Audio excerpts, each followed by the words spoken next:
Hi everybody, welcome back to the Claremont Classic Garage. Our fan belt for the old 8N finally came in. So we can go ahead and see if we can get this thing up and running. We've got our alternator mounted on. When you're putting an alternator on these things, you've got to get it positioned just right. We use a 44-inch long belt. It's a 5/8 by 44-inch belt. It's a B41 if you're looking it up that way. And what we have to do is you have to keep the alternator as low as you can, because the dog leg goes right past here. You got to keep it as tight to the engine as you can, because when the axle pivots around, the drag link will hit it. So this one is pretty much positioned perfectly. And you want to put this, I think that's a 2.5-inch pulley on it. That keeps it going fast enough to charge and allows you to get it in close with the 44-inch belt. That's about it, I guess. You can buy bracket kits for these. I've chosen on this one to go with one that somebody along the line made. I mean, that's pretty nice. It does the job. It fits, it works, it's good enough. On to the radiator. Another thing I need to point out that's very important on these front distributor tractors is this little bracket here. It's always missing, and it holds these two plug wires for number 1 and 2 cylinder away from the fan belt. Most of the time what you'll find is the bracket's gone and the two plug wires are tie wrapped to the bail on the coil. But that's the right bracket to hold them, and they're cheap, $3 or $4 or so. Now we're going to go ahead and at least attempt to put the radiator on. After what happened with the brand new radiator we attempted to put on our Ferguson last week, I'm very curious how this is going to work out. So the first thing we're going to do is, this is not, I mean, it's a radiator cap, but it's not the right one for an 8N. So we're going to see, first of all, if an 8N radiator cap fits this radiator. We don't seem to be off to a very good start, do we?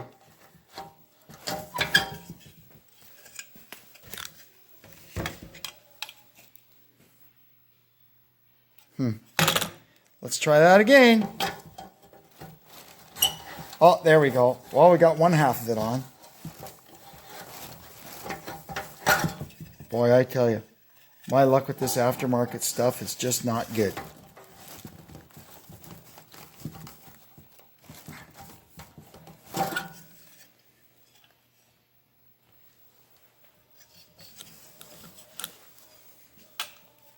Worst comes to worst, we may have to weld this cap into here.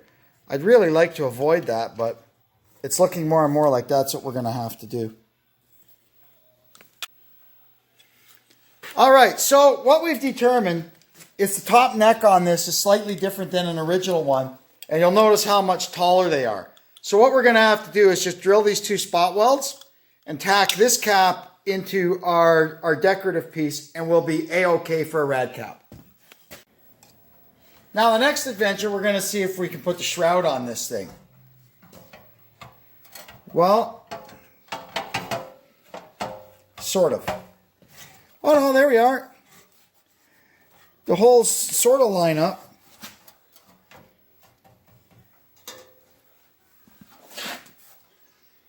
It is certainly different.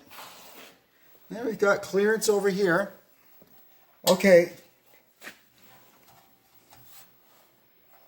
The overflow, you'll see, is in the wrong place. So we'll see what we got to do about that. So what I've done, my two choices at the moment are to modify the overflow pipe or just take that corner out of the shroud, which I think is probably the best course of action. But before I did that, I wanted to just screw the shroud on as good as I could and make sure it actually fits over the fan and everything after what we went through with the Ferguson. But it all seems to be good, so that's fine. I'm going to go ahead and notch the shroud out to clear that overflow pipe, and we can put it together. So we've got our carriage bolts installed in the bottom here. We made up a couple of isolating pads. Now we'll go and get this thing installed on the tractor.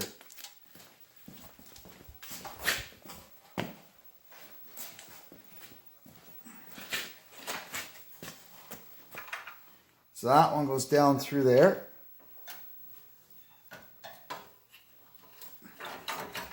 And you swing it around to get the other one in. There we go.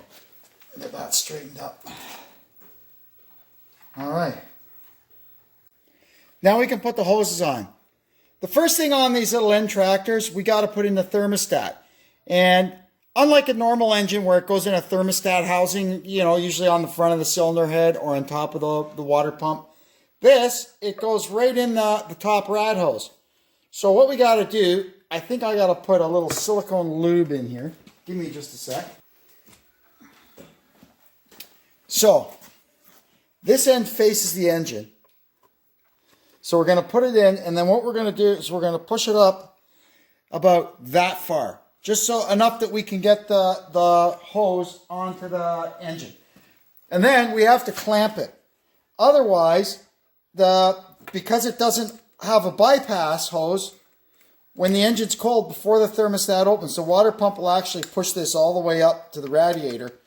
And then it'll take even longer for this silly thing to open. Okay, now we can go put this on. I took about an inch off of this leg of the hose, and it fits a lot better now, you can see. Perfect. So we'll tighten up our clamps. There we are. So the bottom clamp, we'll just tighten up. And then the top clamp, before we tighten it, we'll kind of stand back and take an eyeball at it and make sure the rad is plumb.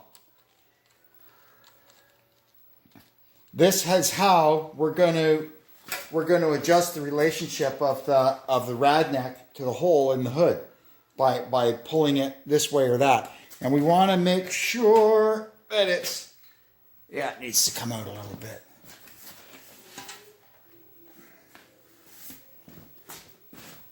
And just eyeball, there we go. That's perfect. See, this hose is just maybe a tad short, or the water neck on this radiator is a tad short. But anyway, we're on the other side of the little bubble flare, so we're fine.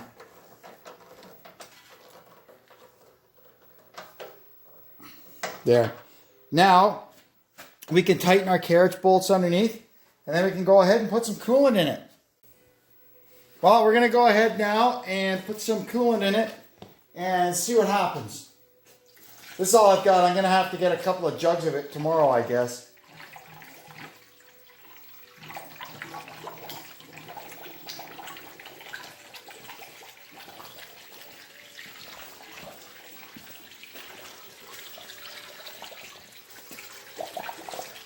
My astute camera person is keeping an eye on things to make sure it's not coming out the bottom as fast as I put it in the top.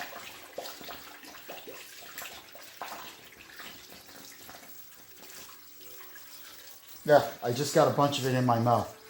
So if I happen to die of ethylene glycol poisoning, it wasn't her that did it, I did it to myself.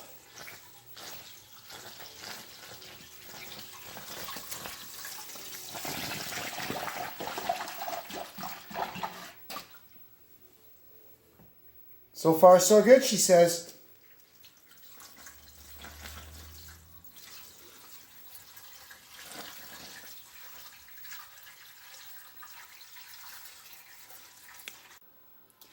Now we can put the dash and the dash support together and put them on the tractor.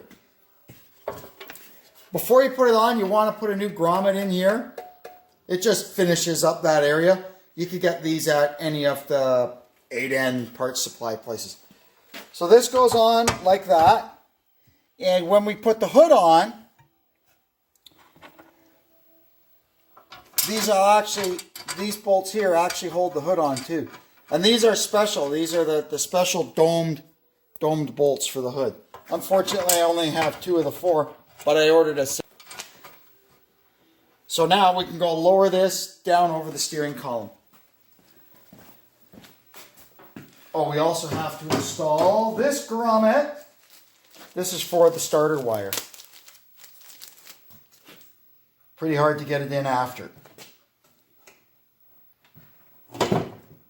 There we go.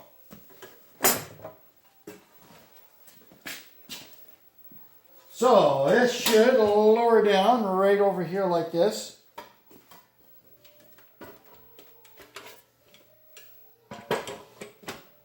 Just like that. And it goes on with these short little bolts. 3 short little bolts. 1 bolt a little longer goes in this hole because this one also holds the ground cable for the battery. So we're not even going to tighten that one up right now until we get the battery tray and everything put in. That'll be the next step. Go to the other side. Now we're going to install the detent plate for the throttle control. We just get these screws in kind of started, and then once we get the shaft through there and everything in place, then we'll tighten them.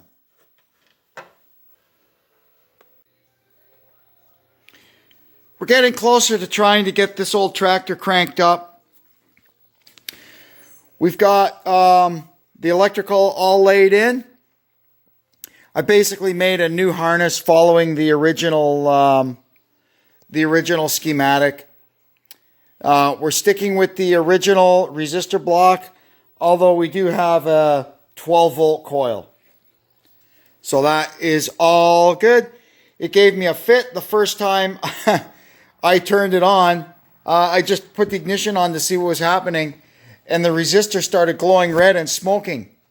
That gave me a few anxious moments, but we did some checking and a little research, and apparently they're supposed to do that. That's why you see it's got that metal heat shield over it. It does glow red. The old timers on the forum said, just don't worry about what that thing is doing. Get a meter and make sure that it's drawing about 4 amps. And that's what it's drawing. Warm. When you first turn it on, it draws 7 amps. And that's basically your starting aid. That's why they have the resistor there. It draws high current when you first turn it on, so you get a good hot spark. And then to protect the coil and the points, which this doesn't really have anymore, the resistor chokes off the current in the circuit down to 4 amps. And that's exactly what it was running at hot, 4.1, I think.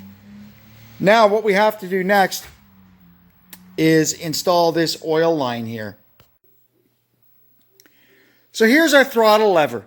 And something you always have to do on these is fix or replace this ball. You can see how it's ground down flat. This ball runs on this detent plate here, and that's how you hold the governor in the position you want to maintain your engine speed. So there's 2 ways to deal with this.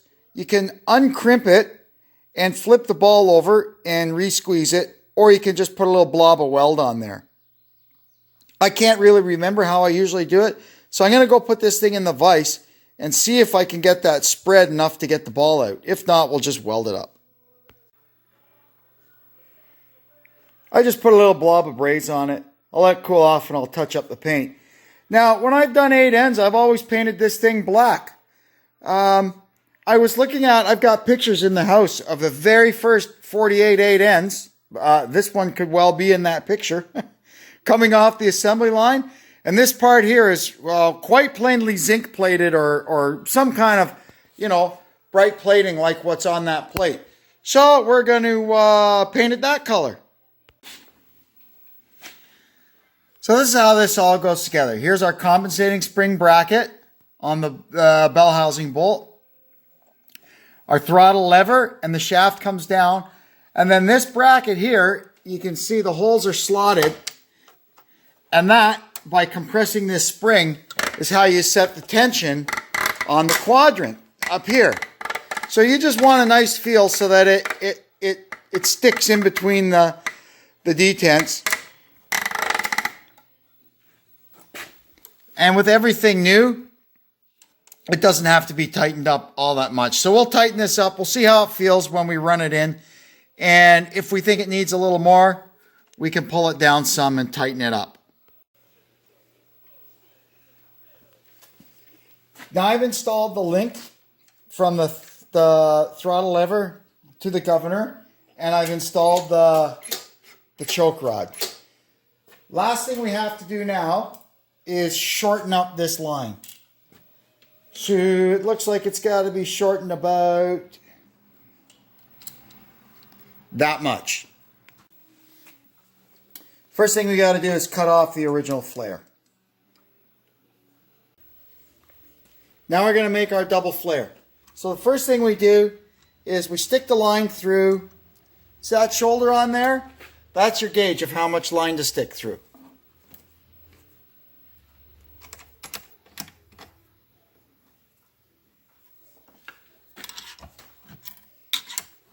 Tighten her up. Now step one is to put the bubble on it. Oh, look at that. Oh, I remember this thing. Hang on, I got to get a different one. See that? When it was made, they never put the center drill in the back of it, so you can't push it straight with the tool. Let me grab another one. Now I've got one that works. So we'll start over again here. And you lock that on there and you get this thing kind of as straight as you can. And you just wind that down there till it's bottom. Hopefully we should have a nice bubble on there. Sometimes they don't look too pretty on the first step, but that one's not bad. Now, the second step, you just go down straight down with the cone and you invert it.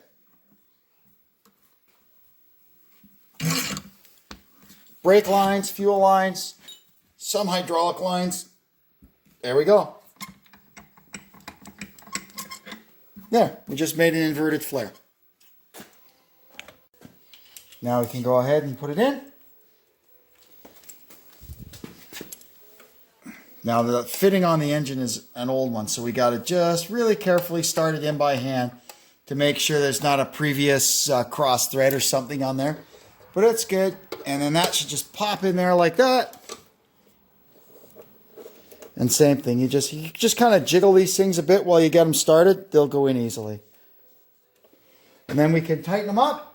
7/16 I think on these 1/4 inch lines. Yeah.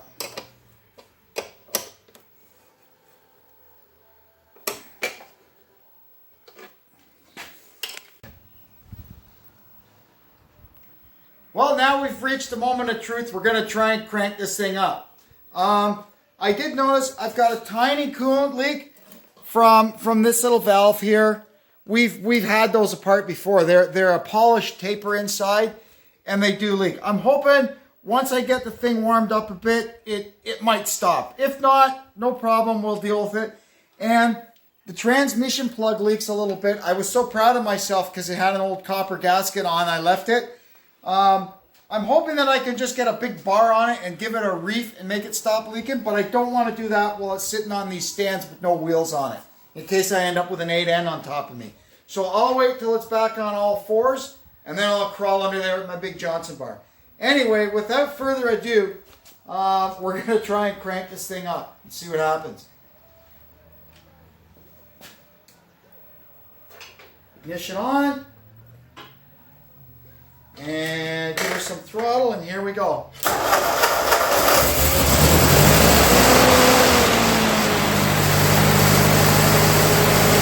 told you this thing runs good. Just wait for some oil pressure. That'd be nice.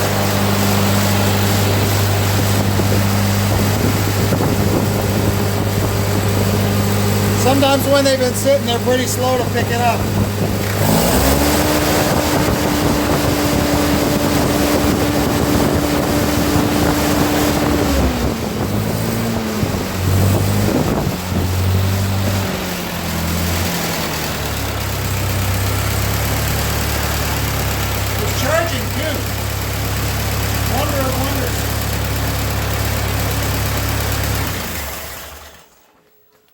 Okay, we're going to see if we can, I'm going to take the lid off the oil filter and see if I see any oil in there.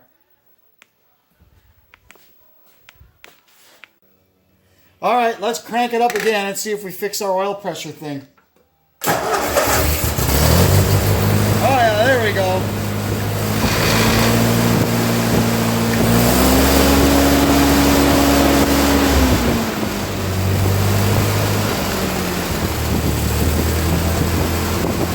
Perfect.